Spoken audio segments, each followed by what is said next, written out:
इमाम अली मकाम जब मदीने से मक्के पहुँचे तो उस वक्त मक्के में अब्दुल्ला इब्न उमर मुस्तहब्बी उम्रे को अंजाम देने के लिए मक्के में मौजूद थे। लिहाजा एक मौका आता है कि जब वो इमाम अली मकाम से मुलाकात करते हैं और यजीद की बैअत की तरफ दावत देते हैं। हालांकि उनका कहना यह था कि मैं आपका खैर ख्वाह हूँ, लिहाजा ऐसा मशवरा दे रहा हूँ। इमाम अलैहिस्सलाम ने जो वलीद के दरबार में ही ऐलान कर दिया था कि वो किसी भी तरह यजीद को खलीफा इस्लामी मानने को तैयार नहीं होंगे, लिहाजा इमाम अली मकाम ने उन्हीं जुमलों को दोहराया। लिहाजा जो मुकालमा अब्दुल्ला इब्न उमर के साथ है वो मुलाहिज़ा फरमाएं। अब्दुल्ला इब्न उमर ने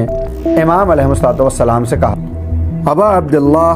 लोगों ने इस शख्स की बैअत कर ली है और क्योंकि मालो दौलत उसी के हाथ में है, लिहाजा बहरहाल उसकी हुकूमत को तस्लीम कर लेंगे। ख़ानदान बनी उमैया की आपके साथ देरीना दुश्मनी के पेश नज़र मुझे डर है कि उसकी मुखालफत की सूरत में आप मारे जाएंगे और इस राह में बाज़ मुसलमान भी अपनी जान से जाएंगे।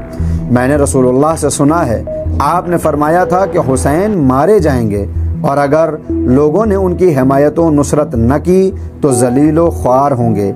आपके लिए मेरा तो यही मशवरा है कि बाकी अफराद की तरह आप भी बैअत और सुलह का रास्ता इख्तियार कर लें और मुसलमानों के कत्लो कुश्तार से खौफ खाएं। इमाम अलैहिस्सलाम ने कि जिन्होंने मुख्तलिफ लोगों के साथ गुफ्तगू के दौरान हर एक को उसकी फ़हम व बसीरत और तर्ज फ़िक्र के मुताबिक जवाब दिए थे, आपने अब्दुल्ला इब्न उमर के मशवरे के जवाब में फरमाया, ऐ अब्दुर्रहमान, क्या तुम्हें नहीं मालूम कि दुनिया अल्लाह के नज़दीक इतनी पस्त और हक़ीर है कि यहया इब्न ज़करिया जैसे बरगुज़ीदा और अजीम नबी का सर अक़दस बनी इसराइल की एक बदकार औरत को तोहफ़े के तौर पर भेजा गया था।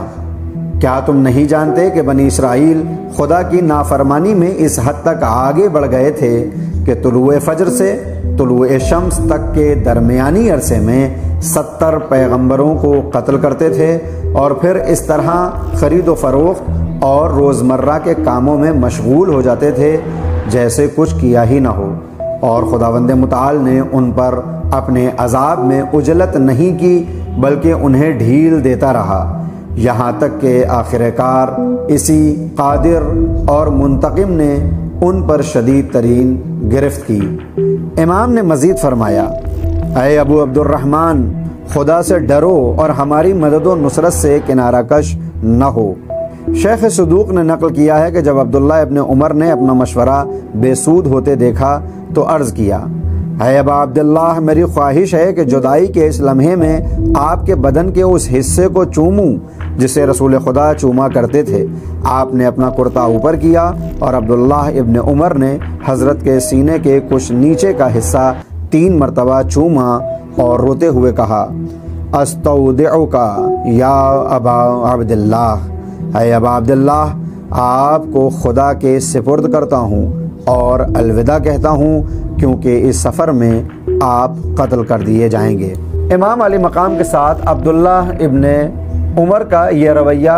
हमको भी मुतवज्जे करता है इस बात की तरफ कि इमाम अलैहिस्सलाम को सिर्फ बाबरकत और मुतबर्रिक जानना काफ़ी नहीं है, बल्कि इमाम अली मकाम के अहकाम और उनके दिए हुए फरामीन को मानना ही सच्चा इस्लाम और सच्ची शीयत है। वगरना इस किरदार से ये बात साबित है कि अब्दुल्ला इब्न उमर हज़रत इमाम हुसैन के मकाम को भी समझ रहे थे और उनके ज़रिए मिलने वाली बरकतों से भी आशना थे। इसके बावजूद भी इमाम के साथ नहीं गए और अलैहिस्सलाम होने से महरूम रह गए। खुदा से दुआ है कि हमें हकीकी माना में अपने ज़माने के इमाम की मारिफत हासिल हो ताकि सही वक्त पर हम उनके फरामीन को अंजाम देकर हमेशा के लिए कामयाब व कामरान हो जाएं।